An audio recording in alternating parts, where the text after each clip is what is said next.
Well, today I wanted to talk to you guys a little bit about why Buddhism can really be impactful for your self-esteem and how it can help you with your anxiety, maybe some mild depression, some anger, those type of things. So for me, I grew up in Visalia, California. At the time, it was a pretty small town of about maybe 40 or 50,000 people, and I knew all my neighbors. I was in a suburban neighborhood, so I was used to be able to hang out and go anywhere I wanted to go. So that's kind of how I grew up, and then I wound up being inspired to go to college. So I went to UC Santa Barbara and studied psychology and exercise science. And then after that, actually wound up going to grad school, and I didn't really care for that too much. So I wound up withdrawing from that program. It was actually a kinesiology program. And after that, I wound up getting married, got divorced, wound up having a child um, named Gabby. And then after that, I had noticed, well, this is a little bit before I had my child, I actually started noticing that I had a little bit of anxiety. Sometimes I would have anger, but I wouldn't really show it. It would kind of be festered inside. And also, I was the kind of person that was willing to tell white lies and think that it was okay. So, what I started doing once I started practicing meditation in Buddhism, I learned about the five precepts that were taught by the Buddha. And the five precepts are these. The first one is um, to not kill any being. So, not killing an ant, not killing anything. So, you kind of learn how to let go and really just be at peace with any creature that might be around you, or try to figure out a way to get rid of those creatures without harming them. So it takes definitely some practice and some wisdom to kind of figure that out. But more than that, I noticed that by doing that, it just makes you a lot more peaceful inside yourself.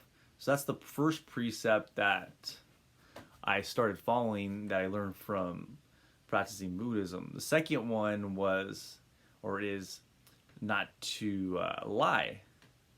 And I remember like growing up, and it's almost like it was our culture here in America. It's like being okay to tell a lie, especially if it's a white lie, and it seems like it's a small thing. It's not a big deal. But you know what? After growing up and realizing that sometimes I would feel guilty for even telling like a white lie, I realized that it didn't really give me good qualities of mind. It actually made me feel more bad inside.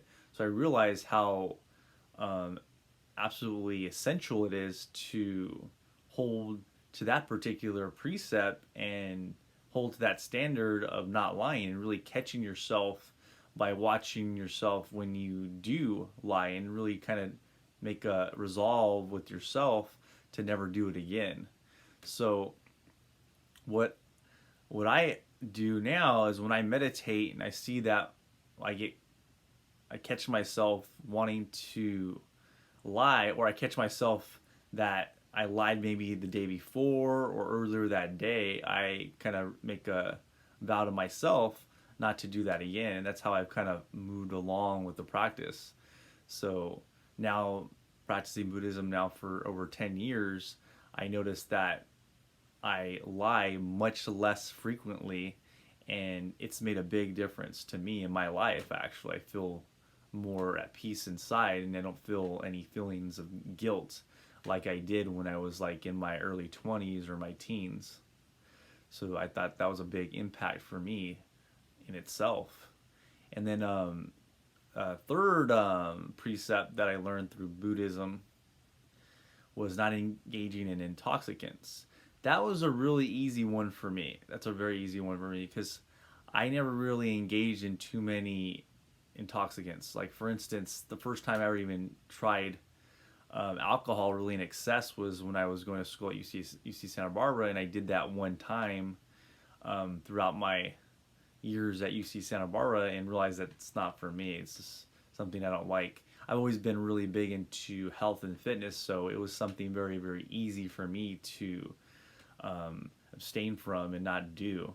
Another thing I was really not into was trying to do any type of experimental drugs. I tried marijuana a few times, but it was never that big a deal to me, so it was easy for me to not even engage in that. And I have no interest or desire to try any other types of drugs, so that was pretty easy for me to stay away from. And just learning and kind of learning from different monks and listening to different teachings and Dhamma talks that I've come across with monks that are part of the Theravada Buddhism, I noticed that a common theme is that the Buddha really didn't look down on people that necessarily were doing any type of intoxicants. That's the really true reason why that he was so wise into having that as one of the precepts, was that when you're under the influence of some type of intoxicant, you can't really be heedful. You can't really be mindful of what you're doing in the present moment. So you're more likely to probably break one of the other precepts or do something that you are not proud of. So that's the third precept that I follow as well. And then the fourth one I follow is not to engage in any illicit sex. And really what that means is, if you're going to have sex at all, to maintain having a relationship or sexual relations with just one partner at a time. And so you're going to not only protect yourself, but you're also going to protect that person that you're in a relationship, not just from disease, but developing any poor qualities of mind or guilt that you may have from sleeping with somebody else or being in a relationship with somebody else while you're in some type of committed relationship with one person. And so that is the fourth precept. And then the fifth precept is to not steal anything.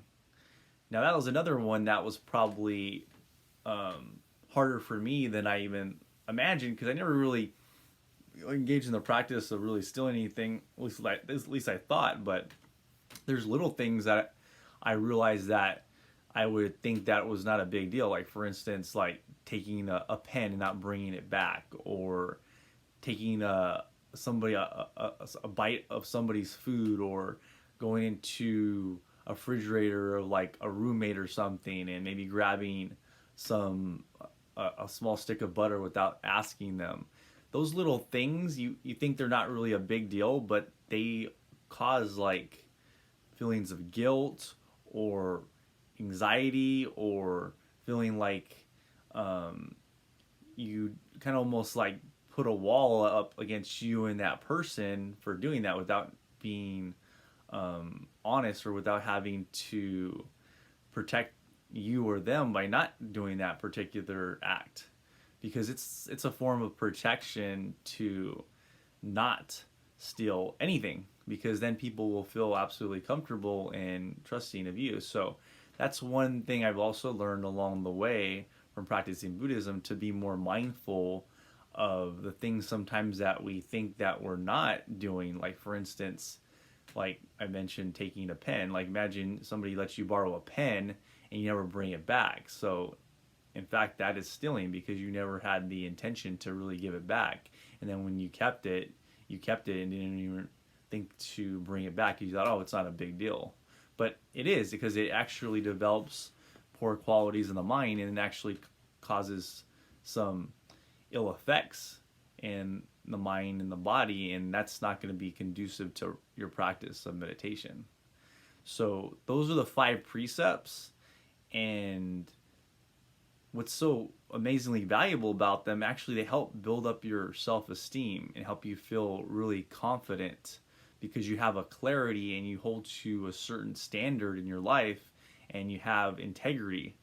And not only you feel that within yourself, but you can tell people around you feel very trusting of you, and it seems to open a lot of doors for you in life and just naturally. So that's a little bit I wanted to say about the 5 precepts.